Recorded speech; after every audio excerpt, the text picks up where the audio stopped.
नमस्कार दोस्तों, बहुत बहुत स्वागत है आपका सरकारी परीक्षा के इस YouTube चैनल पे। मैं हूं कुंदन जायसवाल और मैं आपके साथ आज भी डेली करंट अफेयर्स के कुछ इंपॉर्टेंट और एक्सपेक्टेड क्वेश्चन और कुछ एडिशनल इंफॉर्मेशन डिस्कस करने वाला हूं। तो मेरे साथ वीडियो के लास्ट तक जरूर बने रहिएगा और कोशिश कीजिएगा कि जो भी मैं आपके साथ यहाँ पे इंफॉर्मेशन डिस्कस कर रहा हूँ उसे आप अच्छे से सुने, गौर से सुने, और जो भी आपके लिए कॉम्प्लेक्स जो वर्ड है या कुछ ऐसे वर्ड है, टर्म है जो आपको अभी याद नहीं हो सकते हैं, तो उन्हें कहीं नोट डाउन जरूर कर ले। तो बिना देर की ये वीडियो को आगे बढ़ाते हैं और देखते हैं कि क्या है हमारा आज का मोस्ट इंपॉर्टेंट और एक्सपेक्टेड क्वेश्चन। हमारा पहला सवाल है, निम्नलिखित में से किस संगठन ने वैश्विक मंकी पॉक्स के प्रकोप को अंतरराष्ट्रीय चिंता का सार्वजनिक स्वास्थ्य आपातकाल घोषित किया है? Which of the following organization has declared the global monkeypox outbreak a public health emergency of international concern PHEIC? हमारे ऑप्शन है, ऑप्शन ए यूनाइटेड नेशंस एजेंसी यानी कि संयुक्त राष्ट्र एजेंसी के द्वारा किया गया है। Option B World Health Organization यानी कि विश्व स्वास्थ्य संगठन के द्वारा किया गया है। Option C UNICEF. Option D African Union यानी कि अफ्रीकी संघ के द्वारा किया गया है। यानी ये जो घोषणा की गई है कि जो मंकी पॉक्स का जो आउटब्रेक हो गया है अब पूरे विश्व में, उसे अंतरराष्ट्रीय चिंता का सार्वजनिक स्वास्थ्य आपातकाल की जो घोषणा की गई है, इनमें से किस ऑर्गेनाइजेशन के द्वारा की गई है? तो सही जवाब है ऑप्शन बी यानी कि वर्ल्ड हेल्थ ऑर्गेनाइजेशन यानी कि WHO के द्वारा जो है अब मंकी पॉक्स को ग्लोबल इमरजेंसी घोषित कर दिया गया है। जी, आपने ठीक सुना, अभी इंडिया में मंकी पॉक्स के केसेस ज्यादा नहीं हैं, लेकिन इंडिया में ओवरऑल अभी देखा जाए तो मंकी पॉक्स के 4 केसेस जो है वो सामने आ चुके हैं। लेकिन और भी कंट्रीज हैं, और भी जैसे हम बोल सकते हैं कि कुछ यूरोपियन कंट्रीज है जहां पे मंकी पॉक्स के मामले जो है काफी बढ़ रहे हैं, जिसके कारण WHO ने अभी हाल ही में जो है मंकी पॉक्स को ग्लोबल इमरजेंसी घोषित कर दिया है। ठीक है, और इस जो है इमरजेंसी का नाम दिया है public health emergency of international concern. यानी कि ये एक ऐसा इमरजेंसी है जो पैंडेमिक घोषित करने के पहले ये इमरजेंसी घोषित किया जाता है। यानी अब अगर और भी इसके मामले सामने आते हैं तो पैंडेमिक घोषित WHO के द्वारा कर दिया जाएगा। ठीक है, और यही डिक्लेरेशन जो है कोविड-19 के लिए जनवरी 2020 में यानी कि 2020 में भी सबसे पहले कोविड-19 के लिए यही डिक्लेरेशन यानी कि public health emergency of international concern किया गया था। और बाद में जब केसेस ज्यादा बढ़ने लगे तो WHO ने उसे पैंडेमिक घोषित कर दिया। तो सेम अगर मंकी पॉक्स के केसेस ज्यादा बढ़ते हैं तो इसे भी पैंडेमिक घोषित कर दिया जाएगा। लेकिन जितने भी कंट्रीज हैं उनके जो भी हेल्थ ऑर्गेनाइजेशन है उन्हें सचेत कर दिया गया है, उन्हें बोल दिया गया है कि इसके रिस्पेक्ट में आप जो है जो भी कदम उठा सकते हैं वो जरूर उठाएं। ठीक है, और जैसा कि मैंने बताया कि इंडिया में मंकी पॉक्स के अभी जो है 4 मामले सामने आए हुए हैं, जिनमें से कुछ मामले केरल में हैं और एक मामला जो कि दिल्ली में आ चुके हैं। आगे बढ़ते हैं, देखते हैं हमारा अगला सवाल। किस राज्य सरकार ने बराक घाटी में दूसरे वन्य जीव अभयारण्य की स्थापना की अनुमति दी है? Which state government has granted permission for the establishment of a second wildlife sanctuary in Barak Valley? हमारे ऑप्शन है, option A Assam, option B Orissa, option C Manipur या ऑप्शन डी अरुणाचल प्रदेश। आपको बताना है कि अभी हाल ही में बराक घाटी में सेकेंड वन्य जीव अभयारण्य की स्थापना की अनुमति दे दी गई है, लेकिन ये बराक घाटी है कहां और किस राज्य सरकार के द्वारा इसकी स्थापना की मंजूरी दी गई है, मैंने ऑप्शन आपके साथ शेयर कर दिया है। अब देखते हैं सही जवाब। सही जवाब है असम, यानी कि असम गवर्नमेंट के द्वारा जो है बराक घाटी में असम राज्य के दूसरे वाइल्ड लाइफ सेंचुरी की स्थापना को मंजूरी दे दी गई है। ठीक है, और जो सेकेंड वाइल्ड लाइफ सेंचुरी की मंजूरी दी गई है उसका नाम होगा Barack Bhurban wild life sanctuary. यानी कि ये जो वाइल्ड लाइफ जो स्थापना की जा रही है ये असम राज्य के बराक वैली में की जा रही है। ये वही वैली है जहां पे असम राज्य का जो पहला वाइल्ड लाइफ सेंचुरी है जिसका नाम है बोरेल वाइल्ड लाइफ सेंचुरी, ये भी इसी बराक वैली में ही सिचुएटेड है। और इसी वैली में ही असम राज्य सरकार के द्वारा दूसरे वाइल्ड लाइफ सेंचुरी की भी घोषणा कर दी गई है। नाम जरूर याद रखिएगा, नाम है बराक भुवन वाइल्ड लाइफ सेंचुरी। ठीक है, अब अगर हम इस सेंचुरी की बात कर ले, इसके एरिया की बात कर ले और ये कहां से कहां तक फैला हुआ है, तो इस जो सेंचुरी की ओवरऑल जो एरिया जो फैली हुई है वो 320 स्क्वायर किलोमीटर में है। और ये जो कवर डिस्टेंस करता है, यानी कि बराक रिवर से लेकर ये सोनाई रिवर के बीच की एरिया को जो है इस वाइल्ड लाइफ सेंचुरी के रूप में स्थापित किया जाएगा। आगे बढ़ते हैं, देखते हैं हमारा अगला सवाल। आर एस गांधी को किस बैंक का अतिरिक्त स्वतंत्र निदेशक नियुक्त किया गया है? R S Gandhi has been appointed as additional independent director of which bank? हमारे ऑप्शन है, option A State Bank of India, option B Indian Overseas Bank, option C Reserve Bank of India और ऑप्शन डी यस बैंक। नाम है R S Gandhi ji. इन्हें इनमें से एक bank का अतिरिक्त स्वतंत्र निदेशक यानी कि एडिशनल इंडिपेंडेंट डायरेक्टर के रूप में नियुक्त किया गया है। चलिए जानते हैं किस बैंक के ये एडिशनल इंडिपेंडेंट डायरेक्टर बने हैं। सही जवाब है ऑप्शन डी, यस बैंक जी। यस बैंक जो कि एक प्राइवेट सेक्टर लेंडर बैंक है, इसी के अभी हाल ही में आर एस गांधी को एडिशनल इंडिपेंडेंट डायरेक्टर के रूप में नियुक्ति की गई है। ठीक है, आर एस गांधी जी की जो पूरा नाम है, इनका पूरा नाम है रमा सुब्रमण्यम गांधी जी। और इसके जो है पद पे आने से पहले ये फाइनेंशियल सेक्टर में पॉलिसी एक्सपर्ट और एडवाइजर के रूप में कार्य कर रहे थे। इसके अलावा इनके नाम कुछ और भी उपलब्धि है, जैसे कि ये रिजर्व बैंक ऑफ इंडिया के डिप्टी गवर्नर भी रह चुके हैं और ये 3 साल के लिए डिप्टी गवर्नर के रूप में ये भारत के रिजर्व बैंक ऑफ इंडिया के लिए कार्य कर चुके हैं। यानी कि 2014 से लेके 2017 के जो डिप्टी गवर्नर थे वो आर एस गांधी थे और इन्हें अभी हाल ही में जो है यस बैंक के एडिशनल इंडिपेंडेंट डायरेक्टर के रूप में नियुक्त किया गया है। बैंकिंग सेक्टर में इनकी अगर हम एक्सपीरियंस की बात करें तो इनके पास बैंकिंग सेक्टर में जो है काफी लंबा अनुभव है और इन्होंने जो है सेबी के साथ भी यानी कि securities and exchange board of India के साथ भी इन्होंने कार्य किया। आगे बढ़ते हैं, देखते हैं हमारा अगला सवाल। Japan maritime self defence force और भारतीय नौसेना के बीच समुद्री भागीदारी अभ्यास, इस अभ्यास का नाम आप याद रखिएगा, कहां आयोजित किया गया है? Where has the maritime partnership exercise been conducted between Japan maritime self defence force and Indian Navy. यहां पे एक अभ्यास की बात हो रही है, मैंने बोला कि इसका नाम याद रखिएगा। नाम है समुद्री भागीदारी अभ्यास यानी कि MPX, जिसे हम अगर इंग्लिश में बात करें तो मैरीटाइम पार्टनरशिप एक्सरसाइज जी। इस अभ्यास का अभी हाल ही में जापान के मैरीटाइम सेल्फ डिफेंस फोर्स और इंडियन नेवी के बीच में जो है आयोजन किया गया है। आपसे पूछा जा रहा है कि किस जगह आयोजन किया गया है। ठीक है, ऑप्शन है, ऑप्शन ए अंडमान सागर, ऑप्शन बी उत्तरी सागर, ऑप्शन सी लाल सागर या ऑप्शन डी जापान सागर। सही जवाब बताते हैं, सही जवाब है ऑप्शन ए अंडमान सागर जी। इस एक्सरसाइज का जो आयोजन किया गया है मैरीटाइम पार्टनरशिप एक्सरसाइज, इसका आयोजन अंडमान सागर में किया गया और इस एक्सरसाइज में जापान के मैरीटाइम सेल्फ डिफेंस फोर्स और इंडियन नेवी ने जो है भाग लिया है। और इंडियन नेवी के तरफ से जो अगर हम वेसल्स की बात कर ले कि किस वेसल्स ने भाग लिया है तो उसका नाम है INS सुकन्या। और जापान की तरफ से जो वेसल्स ने भाग लिया है इस एक्सरसाइज में वो है JS सैमिडेर और मुरासेन। इस दोनों वेसल्स ने जो है भारत के वेसल्स के साथ कुछ एक्सरसाइज किए हैं और इस एक्सरसाइज का जो आयोजन किया गया है वो कहाँ किया गया है? अंडमान सागर में किया गया है और इस एक्सरसाइज का जो नाम दिया गया है वो नाम दिया गया है मैरीटाइम पार्टनरशिप एक्सरसाइज। आगे बढ़ते हैं, देखते हैं हमारा अगला सवाल।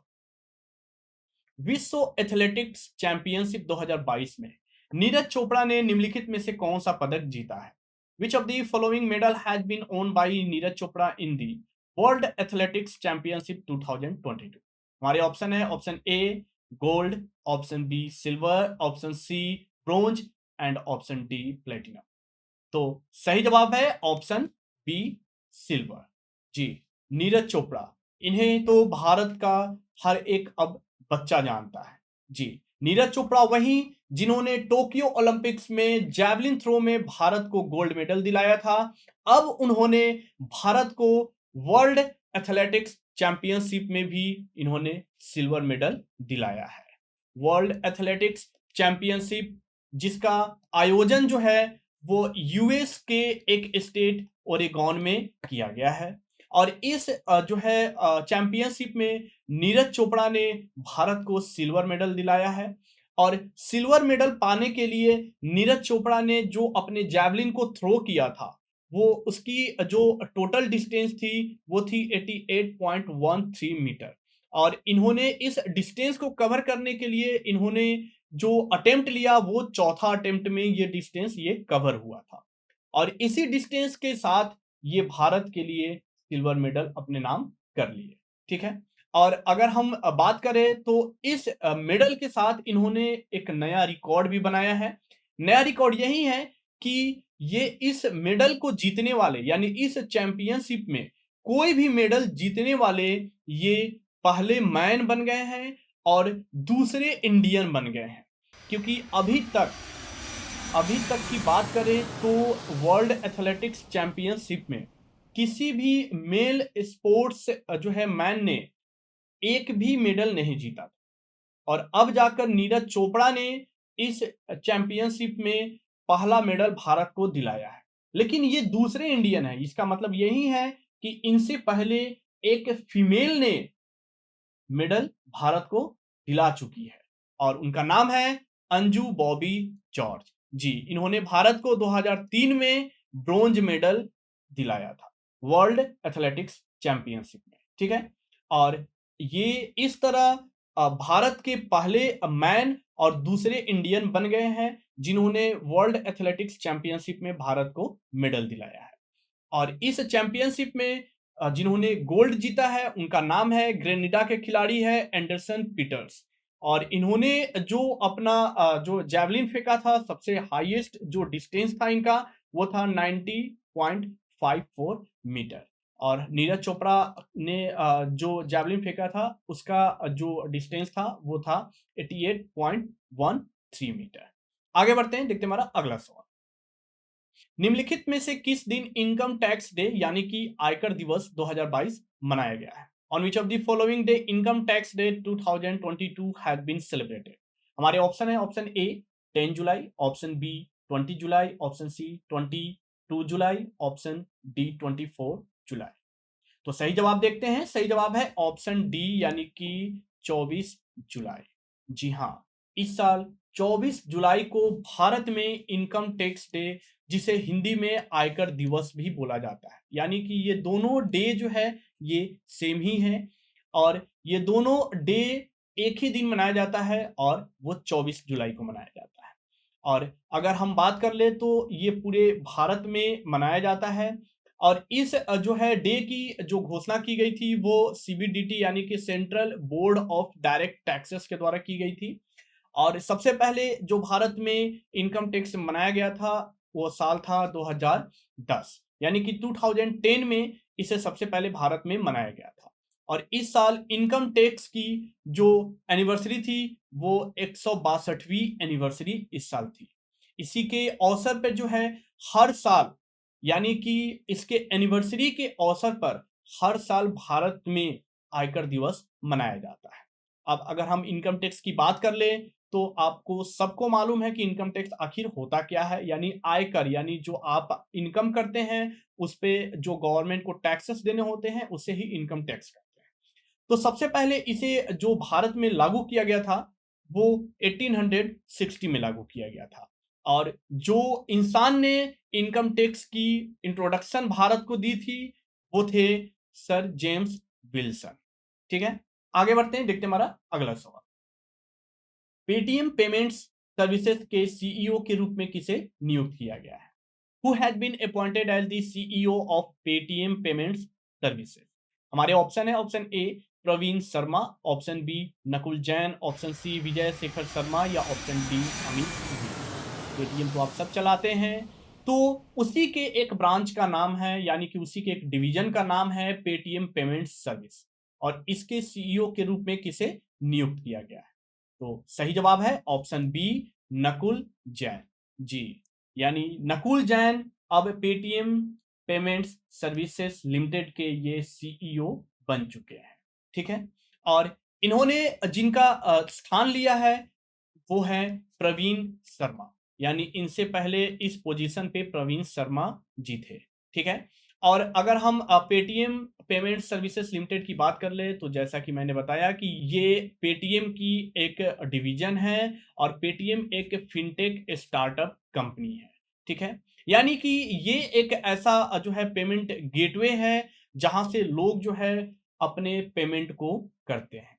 ठीक है, सबसे पहले पेटीएम को जो इंट्रोड्यूस किया गया था वो 2010 में किया गया था, और जिन बंदों ने इसे इंट्रोड्यूस किया था उनका नाम है विजय शेखर शर्मा एंड अमित वीर। ठीक है, और इसके जो ऑनर है, यानी कि जिस ऑनरशिप में इस जो है सर्विसेज लिमिटेड की जो स्थापना की गई है, वो ऑनरशिप 197 कम्युनिकेशन के हैंड में है। ठीक है, आगे बढ़ते हैं, देखते हैं हमारा अगला सवाल। फ्रेंच फार्मूला 1 ग्रैंड प्रिक्स 2022 का खिताब किसने जीता है? Who has won the title of French Formula 1 Grand Prix 2022? हमारे ऑप्शन है option A Sergio Perez, option B Charles Leclerc, option C Max Verstappen या ऑप्शन डी अलेक्जेंडर अल्बो। तो सही जवाब देखते हैं, सही जवाब है ऑप्शन सी मैक्स वेस्टैपेन। जी, मैक्स वेस्टैपेन ने अभी हाल ही में फ्रेंच फार्मूला 1 ग्रैंड प्रिक्स 2022 का खिताब अपने नाम कर लिया है। और अगर हम मैक्स वेस्टैपेन की बात कर ले, तो इन्होंने कई सारे फार्मूला 1 के खिताब अपने नाम ये कर चुके हैं, और बेसिकली ये रेडबुल के खिलाड़ी हैं, और इस जो है ग्रैंड प्रिक्स में, जो कि फ्रेंच फार्मूला 1 ग्रैंड प्रिक्स है, इसमें जिन्होंने सेकंड प्लेस हासिल किया है वो चार्ल्स लेक्रेक हैं, और थर्ड पोजीशन पे सर्जियो पेरेज ने अपना स्थान बनाया है। आगे बढ़ते हैं, देखते हैं हमारा अगला सवाल। 2022 स्विस ओपन गस्ताद का खिताब किसने जीता है? Who has won the title of 2022 Swiss Open जीस्टैड?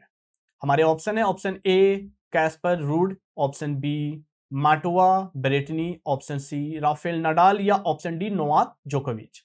सही जवाब है ऑप्शन ए कैस्पर रूड।